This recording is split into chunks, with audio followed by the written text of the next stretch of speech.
All right, let's dive right into this explainer. Today, we're unpacking a brilliant and honestly somewhat chilling geopolitical theory from Raymond Aron's seminal work, Peace and War. We're going to explore this really fascinating historical riddle.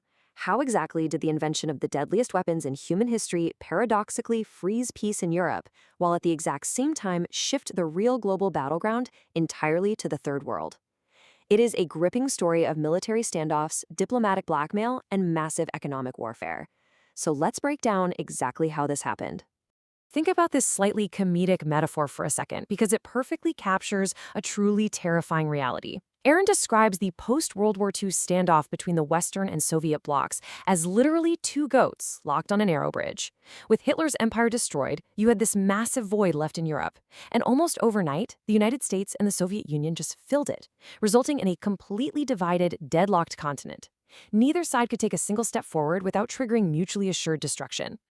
To unpack this incredibly dense international relations theory, we're going to follow a logical path through four key pieces of the puzzle: the European stalemate, the terrifying balance of terror, the shift to the non-aligned world, and finally, the high-stakes game of dollar versus ruble diplomacy.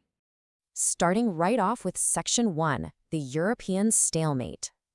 In the immediate aftermath of the war, a literal demarcation line was drawn right through the middle of the former Reich.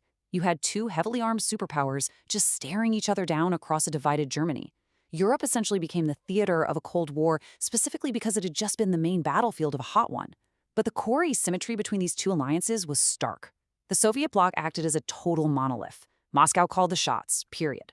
But the West? The Atlantic Bloc was this complex, messy coalition. The US couldn't just dictate terms. They had to navigate unprecedented consultation and consensus between Washington, Paris, London, and Bonn. And that structural difference fundamentally changed how both sides played the game. As both sides continue to heavily arm themselves, that brings us to Section 2, the balance of terror, and the whole dilemma of the unusable weapon. The military theorist Clausewitz had this concept called the dialectic of escalation, and it highlights the terrifying reality of the nuclear age, just how absurdly fast things can spiral out of control. Imagine step 1 is just a minor border skirmish. Well, because conventional forces were outnumbered, you quickly hit step 2. Tactical atomic weapons are deployed to hold the line. But the second that atomic taboo is broken, you instantly risk step 3, which is full-blown thermonuclear apocalypse. The sheer existential horror of step 3 makes steps 1 and 2 incredibly fraught. So the crucial thing to grasp here is the dynamic between two very different players. Think of the Soviet Union at the time as testing the limits, acting a bit like a gangster. The United States, holding this massive nuclear arsenal, is the heavily armed policeman. But because pulling the trigger means global destruction, the policeman essentially has his safety catch permanently stuck on. The superpower becomes ironically hesitant to act against minor aggressions simply because the punishment is so completely out of proportion to the crime. So how do you manage that level of sheer anxiety? Enter a fascinating safeguard known as the two-key system. It meant that in order to launch ballistic missiles from European soil, you absolutely needed the agreement of both the European host nation and the United States. It was this very physical political manifestation of shared responsibility. It tied the fates of the US and its European allies together so tightly that neither could just go rogue and act recklessly on their own. What it boils down to is that this massive military crystallization actually maintained the status quo. Mutual terror literally prevented total war. That atomic taboo held firm. And despite the insane tension of having heavily armed troops staring at each other across a border, leaders realized that a military void, pulling troops back and leaving empty space, was actually way riskier than a direct military presence. The terrifying freeze was, bizarrely enough, the policy of prudence. Now, because Europe was completely frozen in this terrifying standoff, our narrative naturally shifts to Section 3, the non-aligned world. We move away from the snowy borders of Germany and look toward the nations of Africa, Asia, and Latin America. And listen, being non-aligned definitely did not mean these nations were ignored. Actually, they were the new ultimate prize in a global competition. And there wasn't just a single flavor of neutrality. It ranged wildly from India's traditional stance all the way to Cuba's radical alignment. Let's actually break down how that looked for these three specific countries. First up, India under Prime Minister Nehru. This was your classic traditional neutrality. India kept its British-inspired parliamentary institutions and its heavy trade ties with the West, but they also happily accepted Soviet economic aid. The real trick here, They did it without blackmailing either side. They just accepted the benefits of being aggressively wooed by two rival superpowers while keeping their own core values completely intact. Then you've got Colonel Nasser in Egypt. Total pivot. He practiced what's called active neutralism. Nasser was a master at playing the superpowers against each other through explicit diplomatic blackmail.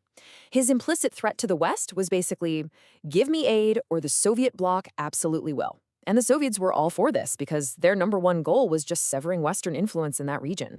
And then, of course, Fidel Castro takes this dynamic and just pushes it to the absolute limit. This wasn't really neutrality at all anymore, it was aligned subversion. Castro sets up a Soviet-style regime just a few miles from the United States, enthusiastically aligning with Moscow. This completely shattered the old idea that the Western Hemisphere was America's private hunting ground, violently dragging it right into the dead center of the Cold War theater.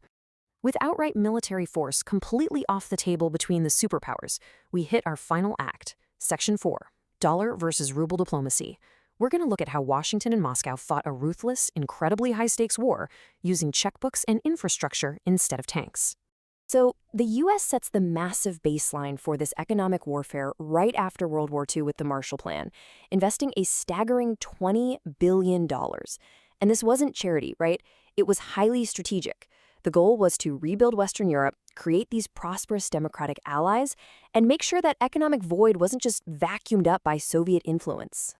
If you look at early Soviet ruble diplomacy compared to American dollar diplomacy, the financial gap in that first decade is just mind-blowing.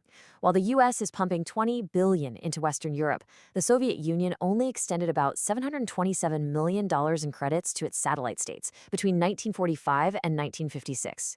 In those early days, the Soviets were essentially just economically exploiting their conquered territories, not enriching them. But here's where it gets interesting. After 1956, the Soviet strategy evolves brilliantly. They realize, hey, you can't ideologically convert the world if you're just exploiting it. So they pivot to acting as an enlightened grand frère or big brother. They start offering incredibly favorable long-term loans at just 2 to 2.5% interest. And crucially, they allow the beneficiaries total freedom to choose what the loan is used for. It was this massive PR shift, meticulously designed to look completely disinterested and generous. A perfect example of this new playbook? The Soviet Union funding massive metallurgical projects in India. I mean, why would they help a non-communist nation build heavy industry? It was purely to buy prestige on the world stage. They needed to prove that the homeland of socialism was just as wealthy, just as scientifically advanced, and just as capable of being a generous benefactor as the capitalist West. But it wasn't all just PR and prestige. When the economic aid gets massive compared to a small nation's size, it becomes a literal tool for capture. Take a look at these numbers. $115 million to Afghanistan represented 23% of their entire national income. In Syria, $184 million was a staggering 46% of their national income. When you are funding almost half of a country's entire economy, you create a total political economic dependence, and that lays the exact groundwork needed for ideological subversion. And here's a really fascinating detail about that economic warfare. When Cuba was cut off from American markets, that famous Soviet lifeline, it wasn't just huge piles of cash. It was largely a barter system. Only 20% of the first million tons of Cuban sugar was paid for by Moscow in actual hard currency. The rest of it was exchanged for Soviet petroleum and machinery, which deeply, physically locked Cuba's economy right into the Soviet industrial machine. So, bringing all of Raymond Aron's brilliant analysis together, we're left with a few massive takeaways. The military freeze in Europe, driven entirely by nuclear terror, made total war locally impossible. That forced both superpowers to completely rewrite their playbook. They had to persuade rather than coerce. They had to fight with checkbooks instead of bullets. And as a direct result, the non-aligned nations of the Third World became the true, active global battlefield of the era, a dynamic that honestly still echoes in global geopolitics today. Which really leaves us with this profound, maybe even unsettling question to ponder. Does a terrifying freeze on one continent actually guarantee global security? Or does the mechanism of mutual terror simply export the conflict, the subversion, and the proxy wars to everyone else? It's a fascinating lens through which to view history, and I hope this explainer helped clarify the incredibly complex paradox of peace. Thanks for joining me on this deep dive.